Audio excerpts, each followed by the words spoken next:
are live, Mindy. Hi, everyone. Yes, well, welcome everyone to our channel.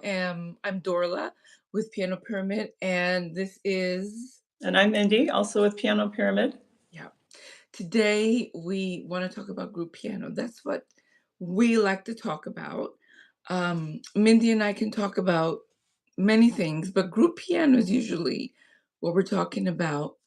And we want to talk about something that maybe it sounds boring to some people. I don't know. I don't think it's boring. However, there are piano teachers that always say, you can't teach group piano. No, I'm sorry. You can't teach technique Hey. in group piano. It's just impossible. It's like, what? I've heard those people too. You sounded just like them. Right? Mind you that I've only read it on Facebook. um, I don't think I've ever had anybody tell me to my face. I did have somebody tell me to my face, I hate group teaching group piano. And I said, well, let's sit down and have a conversation. Hmm. So that's what we're going to do today. Why scales matter to beginners, how you can teach technique in group piano, and most importantly, how to use backing tracks because we have backing tracks for you to buy. Yep, we do. Yeah. Now, I would agree with your initial statement where people may find scales to be boring because I had to play them all the time as I was a student and I never knew why. Okay. I never knew why. It was just like, okay, I can do it, but okay, no one's handing out prizes. Yeah. So, Now that you say that, I do remember in college my first jury, and I was supposed to play, know all the scales, and I didn't know them. Isn't that terrible? And I blamed my teacher. I said, "Well, he didn't tell me to learn them. I don't know them." Yeah, I got a little bit in trouble for that, but uh, well, but that's the thing that I love about doing scales in the piano pyramid framework is because they there's context for them. Every song that we teach, we have a corresponding scale that goes with it, and then it's like, oh, okay, well, this is going to help me play my piece better, yes, and then yes, kids are more engaged. and knowing that tonality, what Hmm. tonality we're in. One of my adult students was asking me why are we learning scales? And so, yeah, tonality, and then knowing that there's a context Hmm. for how this piece was written. Where's it coming from? Who picked out those notes? Why did they pick them? All of that. Hmm. Yep. Um, there's patterns also in scales that we find here and there. Yes. Um, but let's go back to technique. Let's Okay. go back to technique because I believe that a teacher that cannot teach technique in group really probably isn't even teaching it in a private setting correctly. Okay. That's I would agree with that too. Yeah, because if you can do it with one, you can do it with many. Hmm. How do you do it? How do I do scales? Oh my gosh, I use scales for whatever I feel like teaching. Like Mhm, if we're going to be working on staccato, then I'll make my class do their scales staccato. If we're mhm, working on um, like we've been working on The Bear by Rebikoff, and we've been working on heavy hands, so we've been doing our scales with heavy mhm, hands. So like there's just all kinds of things that you can teach just with the scale as your mhm. like canvas. Yeah. Um, we're working on volcanoes Mm. this past week. We were, and it's in C minor. It's one of the songs in our piano pyramid curriculum. And so the scale we learned was C minor harmonic. Yeah. Um, and it's so easy to teach a theory in context of the scale, teach the Hmm. piece in context of the scale, and then we know what we're playing with. We know our playground is right here. We Yeah. have boundaries, and especially for beginners, boundaries are excellent because then they know why this doesn't sound well. Well, it doesn't belong to this scale, to this Right. category. Yeah. Yep. Now, I did hear an online teacher say, um, when you learn piano with me, you're not going to do scales. That's not the first thing you do. And I was like, oh, shoot. Because that is the first thing that we do. And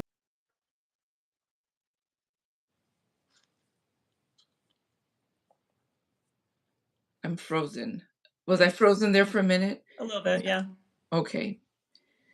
So, how do you start your class, Mindy?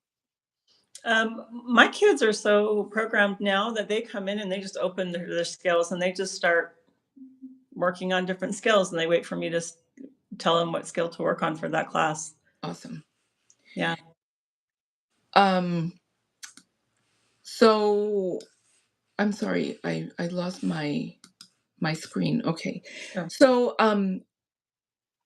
technique can be taught in a group setting Mhm. because we get to walk around, see what they're how they're doing with their fingering, and we do three different scales at the same time, Mhm. as in five finger scale, one octave scale, two octave scales, all of them together at the same time.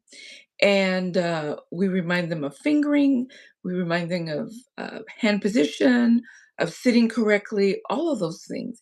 Mhm. Staccato or play legato, or there's a myriad of technique things that we can do just with the scales. Mhm.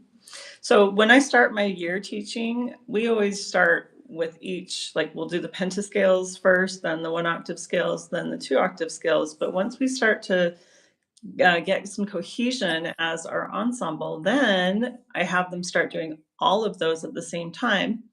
Mhm. They just use different note values, and we are able to start and end at the same time. And then it helps them not only hear like what the scale is, but then they're like, oh, we can play everything together as a group. Yeah, yeah. Another good thing to start class with scales is that the kids get to play right away. Absolutely. And Yes. Yes.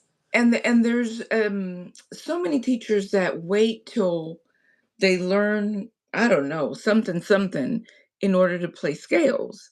Like I see it in the chats on Facebook, like, so when do we start teaching a scale?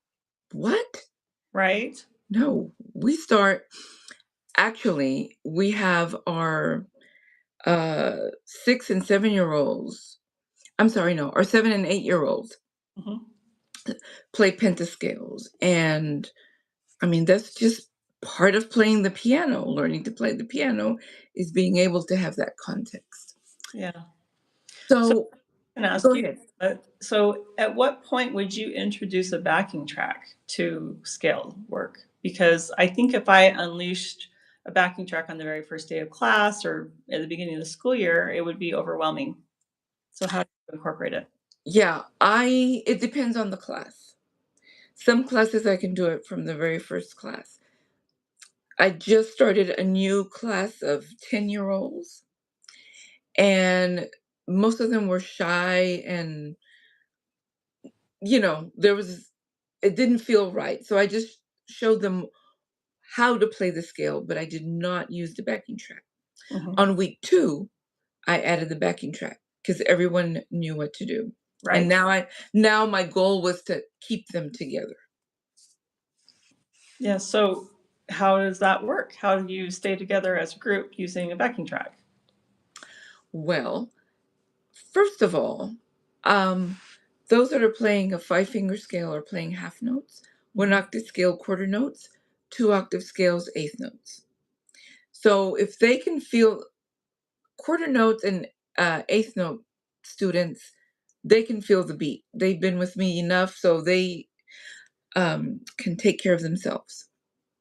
I work mainly with the beginners if this is their first time, and we move our bodies, and I have them say it, or I have them tap their foot or something.